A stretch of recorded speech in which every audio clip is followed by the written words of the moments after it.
At this time, we're joined by Sporting Kansas City manager and sporting director Peter Vermes. Our first question will go to Sean Goodwin with the Kansas City Star. I used a couple subs. I can ask if you want.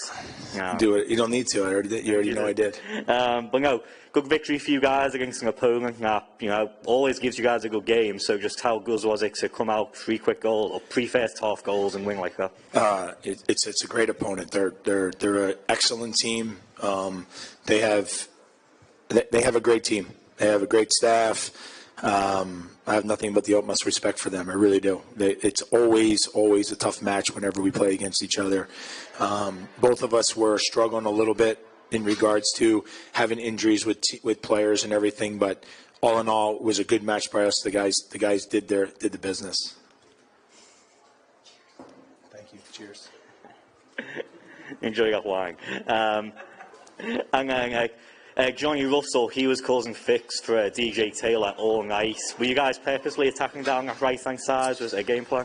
I wouldn't say that it was something that we, 100% said, hey, this is what we're going to do going into the game. I think that a natural progression for us is, we use the flanks in the game. I thought Kyrie was very good in the game in a lot of respects. Held the ball up really well today. Got the goal. I knew he was going to score. I told him he was going to score in front of the team because I just knew he was. And then Daniel's movement off the ball continues to be, just top class in the league. Really, really, really good. And I can't say enough about the team and their work ethic. It's just been tremendous. Peter, tonight, Jose Mauri's his 3rd game with the team. He seems to be really growing into that role. What qualities does he bring there that has just made him so good in that spot?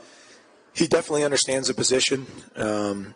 His positioning, his movements in relationship to us having the ball. It's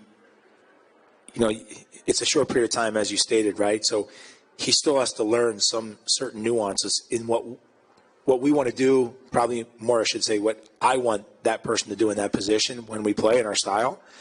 And he's getting better and better every game, and all these things are they're learning moments for him as we continue to progress through the season. Right, we got 9 games left in the regular season now, so he's gotten a taste of some away games, some home games. That's helping, but he's also facing obviously very good opponents.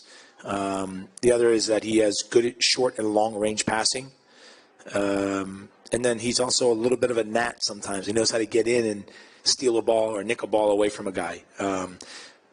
One of the big things that's going to be over these next 9 games is continuing to build up his fitness, because it's one thing to come in fit, it's another thing to get game fit, and also in the style play that we have, and he's getting there. It's going to take a little time, but again, we have 9 games, and I feel good that if he stays healthy from game to game, and it's great we have a break right now with the 10 days, because it gives a good opportunity for him to kind of get his feet under him again and build from there.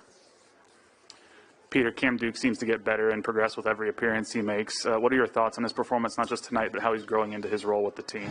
I think his last couple of performances have been good. I think it was really good for about 65 minutes, and then the last 25, he started losing the ball too much and kind of getting lost a little bit, dribbling a little too much and those things. But that comes with learning. It comes with progressing in the game. But tonight, it wasn't easy for him to step in because Remy was going to play as of yesterday, and he got a little nick in training, and so we had to put. I told Cam, listen, you got to think that you're starting tomorrow. I'll tell you tomorrow.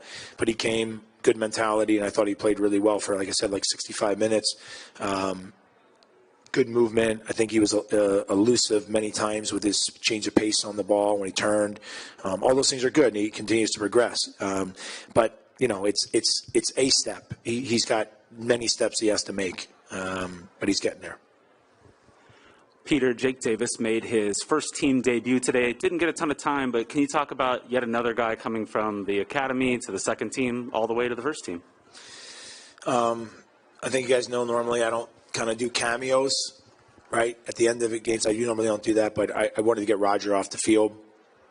I wanted to give him a break, and Jake plays in that position a lot. Can play other places as well, but he's coming through the pro player pathway. He's slowly getting some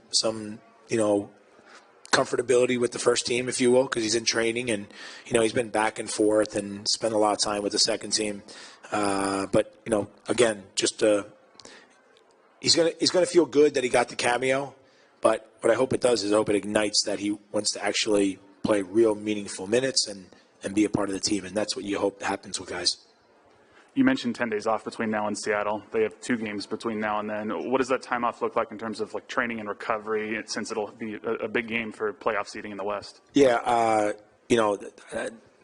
them playing games and us playing not also can be a real detriment to us, right? You lose rhythm. So we're gonna have to be smart during that time. We're gonna have to keep the guys in a good place, and hopefully recover quite a few of the guys that obviously that you guys saw that weren't in today. And that's going to be the key. It's really going to be about that and making sure that we stay in somewhat game form going into that game against Seattle. Peter, up 3-0 going into halftime. Just what's the message to the team to keep them on top of it, and then just not to concede a goal in the second half? Just what does that say about how the team responded tonight? Yeah, it's the message is when you're going out at halftime, it's 0-0, and we're starting over again. You can't rely on the 3-0. You have to know that there's teams in this league that are good enough, and Minnesota is one of them.